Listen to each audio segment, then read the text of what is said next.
7172. Those are the nothing personal numbers of the day.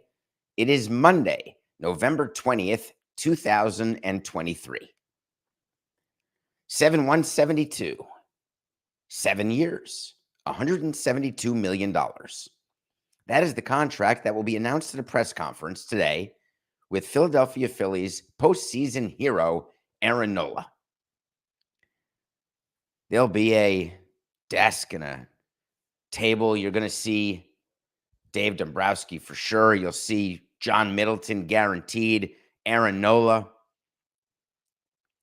Everyone will be very happy because the Phillies will have gotten better since their season-ending loss last year. Like the Yankees got better when they signed Aaron Judge when he was a free agent. Now, I'm not going to be cynical on a Monday morning and tell you that the Philadelphia Phillies should not have signed Aaron Nola to a contract.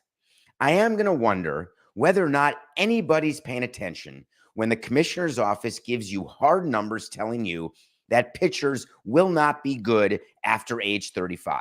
And if they are, it is rare. It is not worth betting on. The news of the day is Aaron Nola took less money to go to Philadelphia, just like Bryce Harper did, because they love the culture. They love how it feels. They love the city. They love the cheesesteak. They love the vibe. They love the fans. They love the front office. They love the owner. They love the manager. It's like they're in baseball heaven in Philadelphia. Now, I agree that part of the definition of heaven, in theory, as I picture it, is getting everything you want, whenever you want it, however you want it. That sounds like heaven to me. I'm in. You had me at hello. Negotiating with Dave Dombrowski has been heaven for players for a very long time. One of his best qualities always has been, ask any other team out there, and he's one of the very few. He's a Hall of Famer, won World Series with the Marlins, Red Sox, got the Tigers to the World Series. What he's most known for is SOPM, spending other people's money. Fantastic at it. Find me an old desperate owner who wants to win really badly, needs to win before they croak. I'm your guy. It doesn't take scouting or development to give Aaron Nola 7 years, $172 million. Not only does it not make your team better, it actually makes your team worse. Because if you have enough players you are buying at the high, you better get a lot of really good young players performing at the low end of the salary scale, or even the definition of stupid money will defy reason.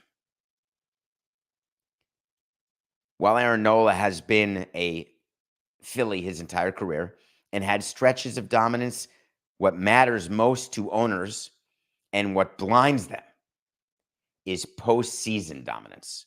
And yes, last season, Wheeler and Nola at the top of the rotation brought the Phillies the pennant. This season, with Nola and Wheeler at the top, it brought the Phillies an inch away from the pennant. The amazing thing about all of it is that no matter how many times people are told, owners specifically, the way things are going to be, and no matter how many times an owner experiences it for himself with a contract that he has to pay to get rid of or waive, owners have the strangest mentality. It's almost, it actually doesn't exist in any other business. And the way I think about it is that anytime I got it, I can't believe it just happened live on Nothing Personal with David Sampson YouTube channel on a Monday morning, no less. I figured it out. When owners are running their other businesses, they expect to win and they expect to profit. And when they don't win and they don't profit, they do something different in order to win and profit again. And then you build your money from a 0 to a 6-figure to 7 to 8 to 9, etc., etc. But then you buy a baseball team. And then when you're winning, you feel badly. In your regular life, when you're winning, it's expected. You don't throw parades for yourself when you beat quarterly estimates. You don't throw a parade for yourself when you get the better of a deal or your ROI is above expectations. You say, that's how I roll, and you keep going. For whatever reason, when you buy a baseball team or any professional sports team, and you get any player to outperform, you get this sense of, oh, I owe you something now. And when you get a player to outperform in a national scenario, like the playoffs, it makes the owner forget everything else. In regular business, when you've got an outlier, when you've got something away from the standard deviation, you look at it and you say, have I drawn the bell curve wrong? Or is this exactly what it looks like when something is happening outside of the norm? And when something's happening outside of the norm, there's only one surer thing than Nicolette. And that is things are going to go back to the norm. And the smartest people are the ones who know when you move the bell curve and when you don't. Because if you move it when you weren't supposed to, then what you thought was the norm never happens again. If you don't move it when you're not supposed to, you don't react to things that are happening outside the norm. I'm very happy that Aaron Nola has pitched the number of innings he's pitched, though that is generally a leading indicator to problems going forward. I am very happy that he is so good on their postseason teams. That is absolutely not linked to regular season performance. But I cannot figure out for the life of me why you go 7 years to a pitcher. And then I realize that Rob Manfred has a problem that he tried to fix and tries to fix during owners' meetings with presentations and factual statements, if assertions and in fact they're statements about long-term deals and what your rate of return will be in those long-term deals. And what the owners have said back, not through their words, but through their actions, was last year, this year, year before, still happening, long deals, spread out the money. Aaron Nola today, in the free agent market, in a 1-year arbitration or a 1-year free agent market, what do you think? 25 million? Is that the guess? 26? Up to 30? You get paid for special accomplishments, making the postseason. You get paid for performance in the postseason. You get paid for bulk, for durability. What the player wants is long-term. What the team wants is short-term performance at lower-term rates. The money later, we won't worry about it. It used to be that low-revenue teams, like the Marlins, would sign players, hey, we'll pay you $5 million this year and then $30 million next year. You're worth $14 million, but we're going to make you worth $17 million by having you take only $5 million now and $30 million tomorrow. And players would say, great, I'm happy to be valued at more than I'm worth. And the team would say, great, in order to build a team, we need to have higher payroll or higher sort of perceived payroll without lower cash flow. So let's move contracts into the future. Some teams used to do it with deferrals. We didn't really do deferrals because you have to fund those deferrals. You do it with back-end contracts and you say to yourself, we'll worry about tomorrow. Terrible way to run a team. I admit it. Absolutely wrong because tomorrow comes so quickly, as I know now. Aaron Nola said, I'm happy to take under my market as long as you give me more years, which is more notional dollars, and then we're good. And John Middleton says, That's better because in terms of my tax bill, I want you as low a number as possible. Everything is perfect in that negotiation. And then they got to the opt-out. The Phillies said to Aaron Nola, we're committing to you for 7 years, and all we want is your love of Philly. Commit to us the way we're committing to you. We know that you love us and we love you. How about no opt-outs? And that's when the phone rang. Scott Boras was on the phone, and he was calling John Middleton on behalf of Bryce Harper, who's in the middle of that long-term deal with Philadelphia that he signed maybe 4 years ago. He now, through his agent Scott Boras, wants to renegotiate his contract. I'm trying at doctor's orders. It's been a long weekend.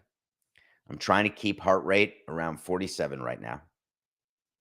I get some adrenaline during the show, generally do the show in the 50s, low 60s, unless I'm talking about Boris, and sometimes I get to the 70s, but today I'm staying in the 50s. I promise you. Because it's funny. Bryce Harper, when he signed his free agent deal, said, I don't want any opt-outs. That's how much I love Philly. And that's how committed I am to this city, this organization. And that's before he had played a game. 4 years later, he said, well, I don't have any opt-outs. This is what he said to his agent, or his agent probably said to him. I mean, Scotty's looking for more commissions. I get it. I mean, you got to fund the backdrop. Can you imagine how that call goes? Hey, John, it's Scott. Remember after the Phillies were in the World Series and Harper hit the home run to get to the World Series? It was just a year ago. And you said, man, I'll tell you, I'm underpaying you for what you've done already. You've made it all worthwhile already. And we said nothing personal. In the top 10 things of things not to say to your player, that is in the top 3. Hey, man, we're underpaying you. Our bad. You're good. Now Scott Boras is saying to John Middleton, given the fact that you're underpaying Bryce Harper, we would like a raise. And the Phillies, according to reports, are considering changing Bryce Harper's contract.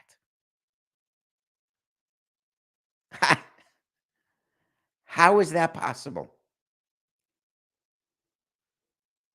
I am still waiting for the first agent to call me. And my phone, they all have my number. Every one of them. I want a refund for all the players who sucked who I signed. Where are those calls? Hey, we're sorry. We told you that Salty would be great. Our bad. Take a few $1 million back. He feels badly.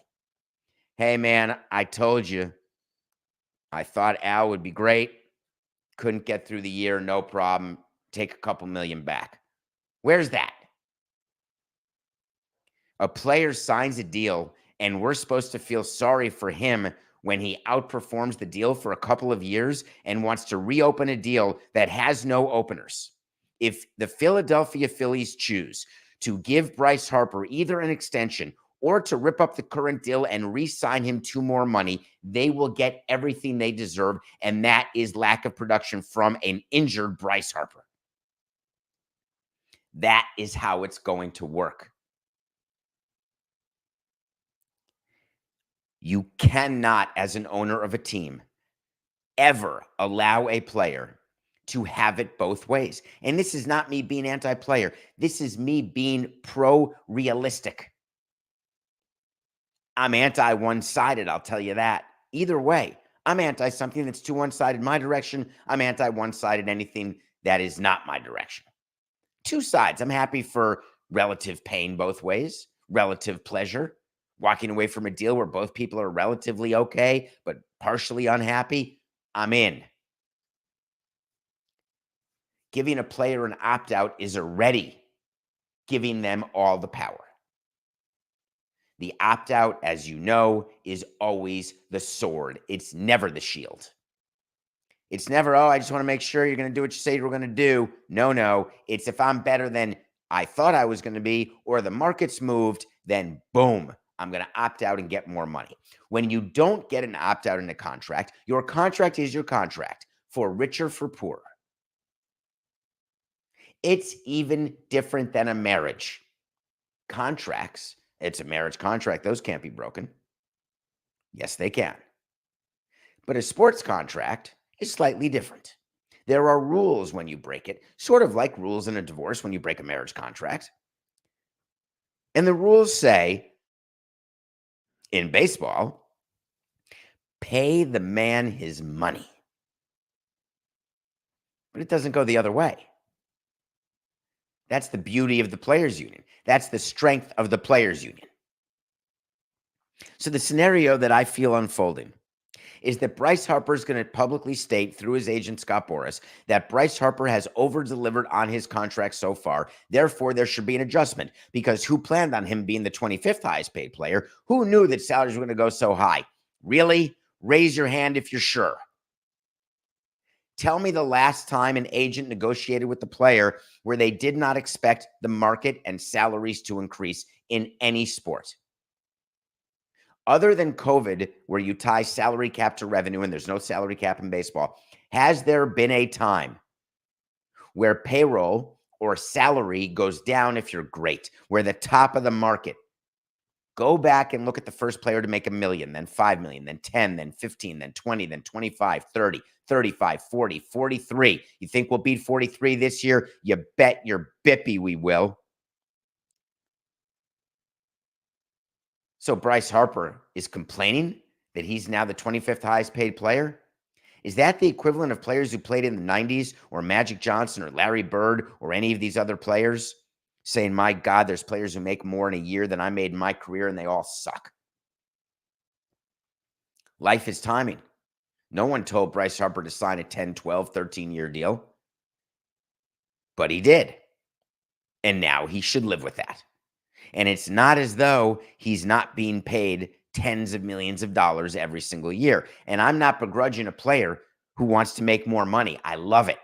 Then don't sign the long-term deal. Don't you protect your downside and then get to capture all your upside. Maybe that's language that owners will understand. You are letting employees fully protect downside, fully, with zero impact to capturing upside. Where would you ever do that in your other lives? Where? You know the answer, because you never would do that. The definition of money management, the definition of business, risk reward. You want to partially cover your downside, that means it's going to impact your upside. They're married concepts, practically binary. And what you're doing to players now is you're removing the causality of that. It's insane. So Aaron Nola is going to sign a 7-year, $172 million contract, no opt-outs, and the agent's telling him, don't worry, win the Cy Young 2 out of the first 4 years, boom, we're going to get you a new contract. We're going to get you paid even more. The market will move, no problem. Middleton will do it. That's the reputation that the owner of the Phillies is going to get. Opt-outs? Opt-outs? We don't need any frickin' opt-outs. And the irony is that 67. All right, take a breath. The irony is that players believe that when they're not getting opt-outs, that they are getting another advantage. So teams, in return for not having to give something that they never should have given, guilty of having given it once, they are overpaying not to have to give what players now all expect, which is the opt-out. This is not good.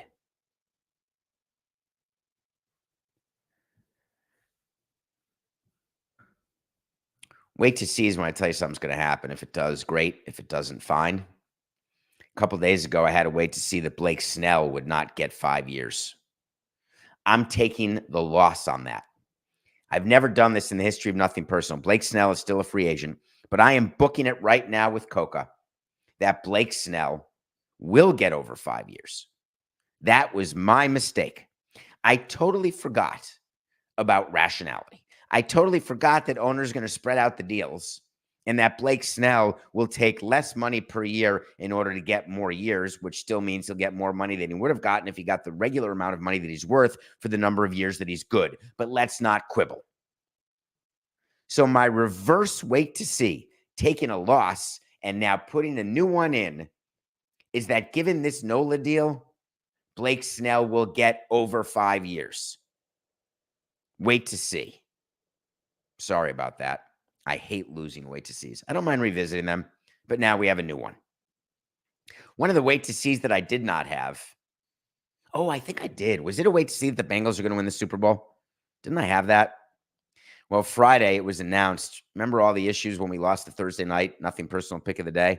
That's our last loss, by the way. When we had the Bengals covering against the Ravens and Burrow only played a half or a quarter or 3/4. I can't remember. It seems like 3 days ago. Well, guess what? Friday, after we recorded, breaking news that Joe Burrow is out for the year. I want to talk about something related to that I know you may have seen on social media or wherever you get your news.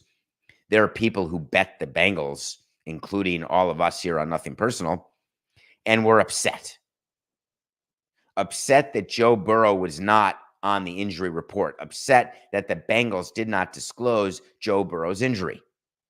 There are people who wager based on information on the injury report. There are lines that are made based on what's on the injury report.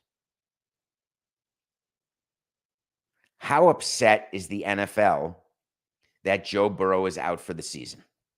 Moderate. That's it. There's plenty of quarterbacks, plenty of storylines. NFL is a behemoth. Injuries are injuries, no problem. Are they upset that Burrow is out, that Deshaun Watson's out? Obviously not. Kirk Cousins is out. Daniel Jones is out. Anthony Richardson is out. Aaron Rodgers is out. Are they thinking to themselves, God, that's 6 out of 32 quarterbacks. That's coming on 20% out for the year. We're looking at backups. It's like going to Broadway and seeing understudies every day and not caring who's playing Hamilton tonight. Doesn't matter. It's going to be the greatest 2.7 hours you've had in your life. So Roger Goodell looks at the injuries and says, whatever, as long as it's not their head. It's wrist, shoulder, Achilles, I'm good. I don't love Achilles. I got to think about turf, but as long as there's no one like Tua from last year out with a concussion, I'm going to be able to say postseason what progress we made, where significant injuries are down, and all the other crap that he can spew at the end of a season to spin how great things are, how safe things are when grown men who are very big and very fast go at each other full speed. That's not what Goodell is focused on. What he's focused on is, how did this impact gambling? Where Roger Goodell, along with the other commissioners, used to spend their days separating themselves and spending their days trying to catch owners who were making money owning casinos elsewhere, or catch players who were betting on their sport through an illegal bookie on the corner where they get a dime bag and then a few lines. I mean, betting lines, mostly. Now, of course, it's all different. It's all regulated. It's all out in the open. You've got DraftKings. You've got FanDuel with over 70% of the market. You've got ESPN Bet, which just launched, and they are trying to, in their mind, successfully grab 20% of the market at some point in the future. Good luck to them. All of those things are part of the new map of sports, the new economy of sports. It is very bad for business, not the football business, not the ratings business, not the sponsorship business. It's very bad for the gambling business. And right now, the gambling business has become the largest profit center for every single sport. I'm blue in the face. That's how many times we've spoken about the issues that leagues are having with gambling, why they're having all of these players suspended, and how unavoidable it is, the way they're trying to catch players, the way they're trying to maintain the integrity of the product on the field. That is why baseball said announcements of lineups and starting pitchers will be done through us now. Major League Baseball releases lineups now, not teams. That's why in football, it's such a big deal, and they take it so seriously when you screw around with the injury report. Now, in baseball, Billy Epler claimed to be fired because they screwed around with the injury list. Give me a break. We all do that. All of us. But I've told you that. That's in a previous episode. But if you have a player play who's injured and you don't tell anyone they're injured, that impacts the integrity of the gaming community. And that's what happened Thursday night. So what the NFL had to do is hire Sampson and Coca to investigate. Because the NFL said, as every league says, practically every 2 weeks, like a damn alarm, we are investigating. A source releases an investigation has been opened into Joe Burrow's injury and why he was not listed on the injury report and then seen with some sort of hand cast thing. How's his hand? Fine. Great. Oh, Christ, he's hurt. He's out of the game. Done. Mark my words. Not only is the NFL investigating this, it's an easy thing to investigate. The problem is the coaches. Just like in baseball, it's the managers. For whatever reason, these people who run the teams on the field believe that they've got the nuclear codes. They believe they've got the secret to the new Coke ingredient. Guilty as charged.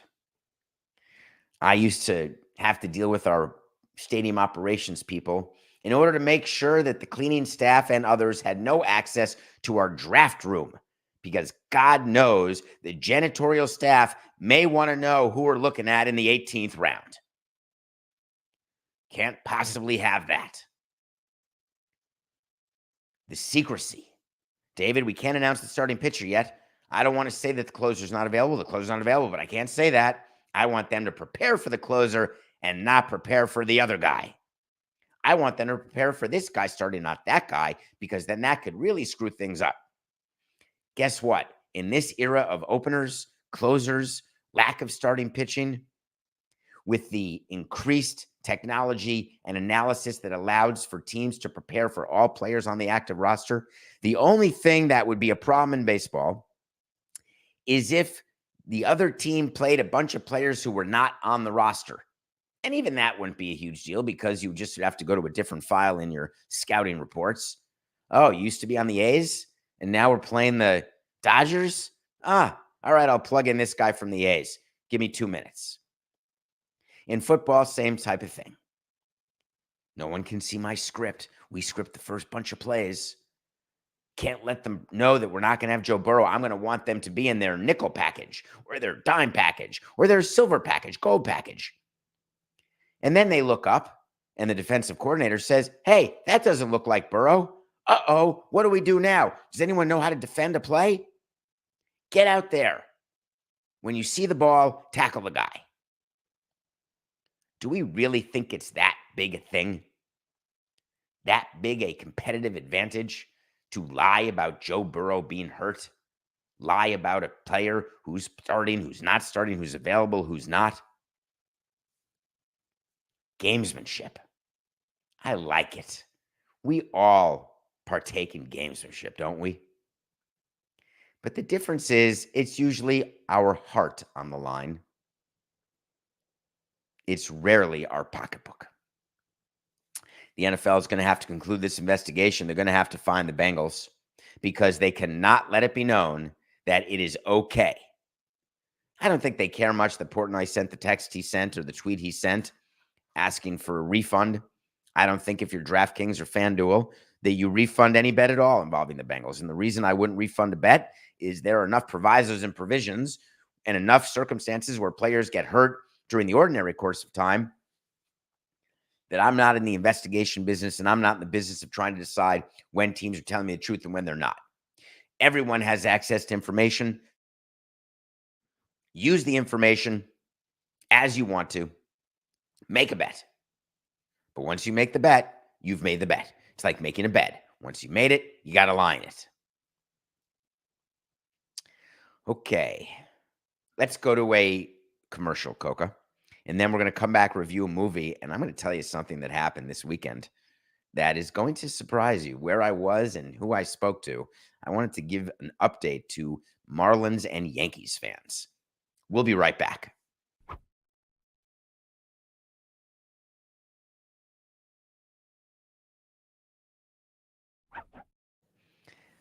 Welcome back to Nothing Personal. It is David Sampson here with Matt Coca. A solid 58.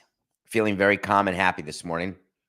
Had an interesting weekend that I'm looking forward to talking about, but I wanted to get to a movie that I watched that just came out on Max. First of all, this week is Thanksgiving week. I'm going to say this now and say it at the end of the show. We will have shows tomorrow and Wednesday. No show Thursday, but there will be a mailbag on Friday. There will be sales on Nothing Personal with David Sampson. That is not the name of the website. Thank you, Coca. Excuse me. Nothing Personal with David Sampson is the YouTube channel, which you can get to on davidsampsonpodcast.com. Look for merch, Christmas gifts, Hanukkah gifts, Black Friday deals. I think you have to opt in, give me your email, give me all your information so I can sell it to other people. I'm just kidding. That's not what I do. Won't do it. Never do it. Can't do it. That was a joke, Matt. They're not going to be angry. davidsampsonpodcast.com. I think there's a football game on Black Friday, Coca. Am I right? Amazon is doing a Black Friday game. Do you think that Amazon is doing that so everybody can sign up for Prime, sell a bunch of things? Is it the Jets playing on Black Friday? It was supposed to be Aaron Rodgers. Is that really what's happening? Oh my God, that's so funny. I'd like to see who they're playing. And the good news is I can look right now at week 12. It is the Dolphins Jets. Miami favored by 7.5. God, that would have been an amazing Black Friday game. Rodgers against Tua in New York at the Meadowlands. Yippee. Anyway, go to Max. Not just because it's a good place to go for content, but because there's a new movie out, and it's called David Holmes, The Boy Who Lived. How many of you remember Harry Potter? How many of you remember that Harry Potter stuntman, while filming, had an accident and became paralyzed? I had a small recollection. It was one of those things that you read, but because you're not involved in it, if you're involved in it, you keep the clippings. It's a part of your life every single day because your life from that day forward has completely changed. If you don't know the stuntman and you just know Harry Potter is a fan of Harry Potter, then you see the news, you say, God, that sucks. I feel terribly. And then you keep watching the rest of the movie. I think you all know exactly what I mean. But then a documentary comes out about the story of the person who you never thought about again, and you realize, holy cow. The backstory is David Holmes was not just Daniel Radcliffe's stuntman. They were best friends. They were kids on a set. The stuntman was a gymnast, amazing kid who could fall, could do this and that, on his way to becoming a career stuntman. Something went wrong in filming, and now he's in a wheelchair. What you don't hear about is the relationship between Daniel Radcliffe and David Holmes as best pals, as kids. They are still close as adults. Their lives were both impacted by this accident in a way that I never once thought of. Didn't give it 10 seconds of brain time. That makes me feel badly. There's a limit to the things I can think about. I agree. There's a limit to the hours in a day. I agree, even when you don't sleep. But how many times do we read articles about tragedy, and when it doesn't hit home,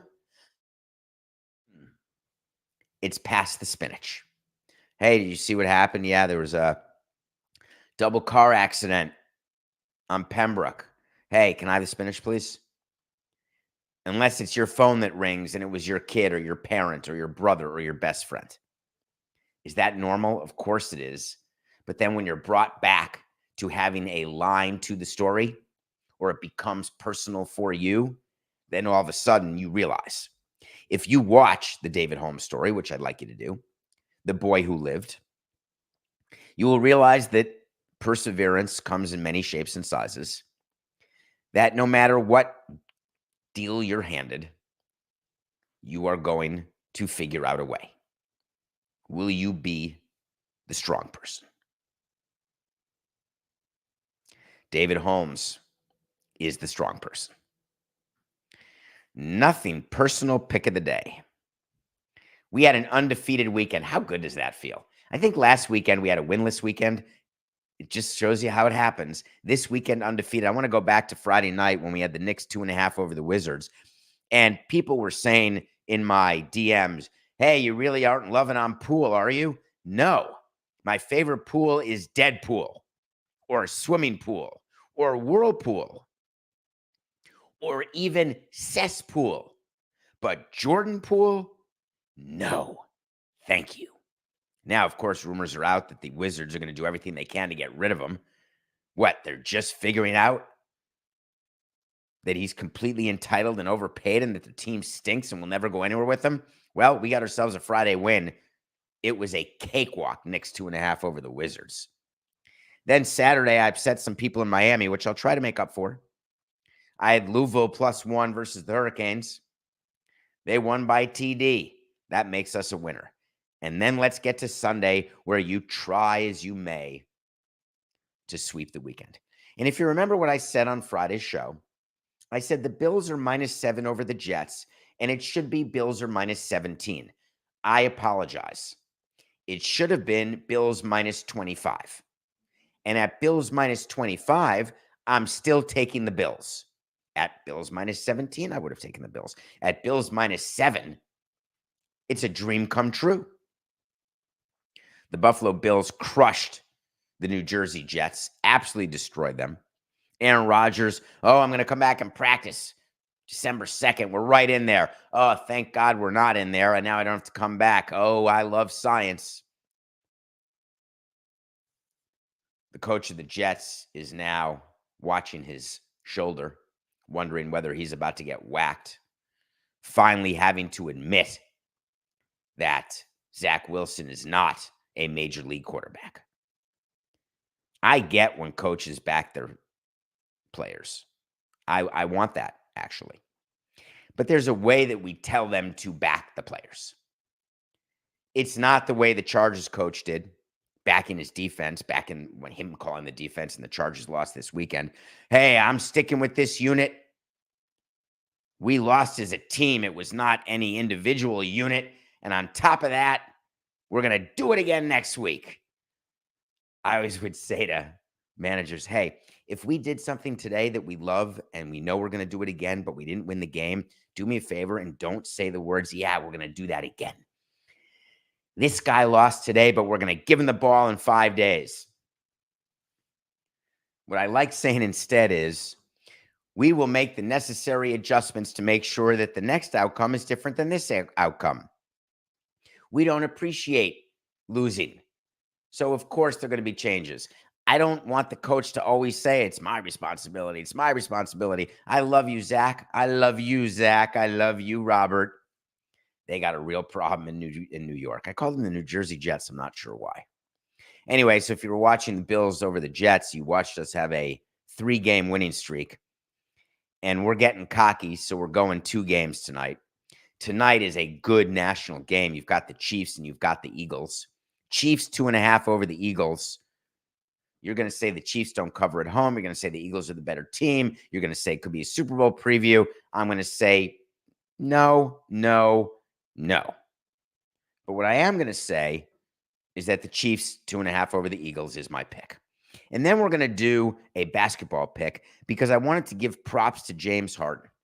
Yes, I've come down on James Harden for telling you that no team with James Harden is going to be successful, like Russell Westbrook, and now they're on the same team, so it's easy.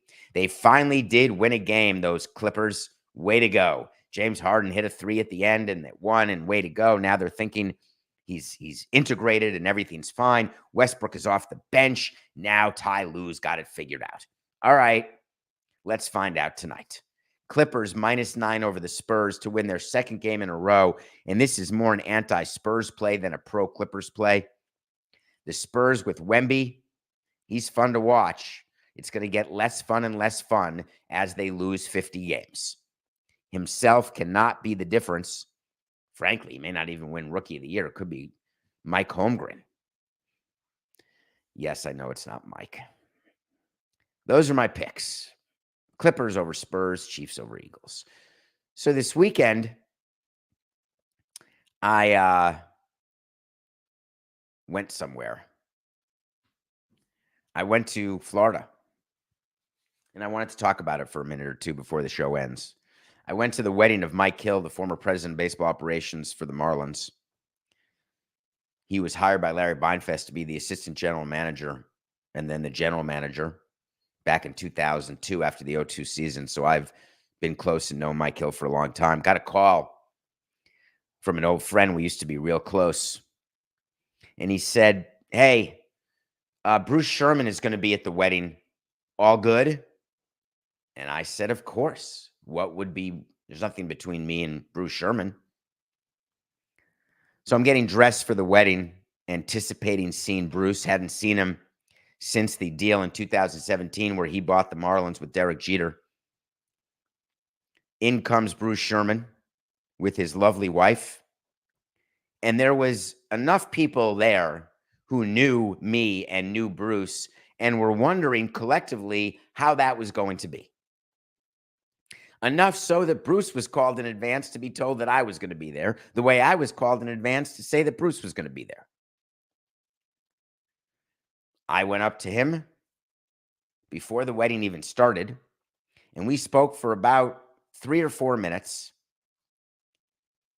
and it could not have been A, more cordial, or B, more illuminating. When I have been critical of Derek Jeter, you may think by association that has been me being critical of Bruce Sherman. Except what I told you is that Derek Jeter was doing everything without Bruce Sherman's knowledge practically, almost breaching any sense of fiduciary duty. Those are big words to use to describe Derek Jeter, who's a small man, so I shouldn't use big words. There's an organization there, and I understand exactly what Bruce Sherman was doing when he took over the team. It's what any new owner does. We're going to be different than the old. In with the new, out with the old. They did it wrong. We're going to do it right. We're going to do it better. It's hard. It's hard to overcome the realities of a market. It's hard to overcome the reality of a CEO who's rogue and inadequate and not qualified. Bruce and I spoke about Peter Bendix, spoke about his staff. I would like to say that the Marlins fans are lucky to have Bruce Sherman as their owner. Not only does he want to win, but he wants to find a way to make it sustainable. Now, that does not mean you win every year. It means that you've got longer windows of winning and shorter windows of rebuilding, and you hope to take advantage and spend money when you have an open window. But what you really want as an owner to know when the window's open and when it's closed. Because the problem that I had is I always pretended the window was open, even when it wasn't open, which caused bad signings, which caused mediocrity. Bruce Sherman is an owner who recognizes closed windows and open windows and will act accordingly. And that's a positive for Marlins fans. The wedding was outstanding. The conversation was outstanding. Seeing old people I worked with and old friends was emotional and out and just lovely. Seeing someone as happy as Mike Hill, all of it. So congratulations to Mike. Congratulations to Priscilla. Congratulations to Marlins fans. And Bruce, I know you're listening, and I thank you for that. Good luck and congratulations to you. It's not what you thought, is it? Sometimes, on Nothing Personal, we can surprise you. Mostly, it's just business. This is Nothing Personal. See ya.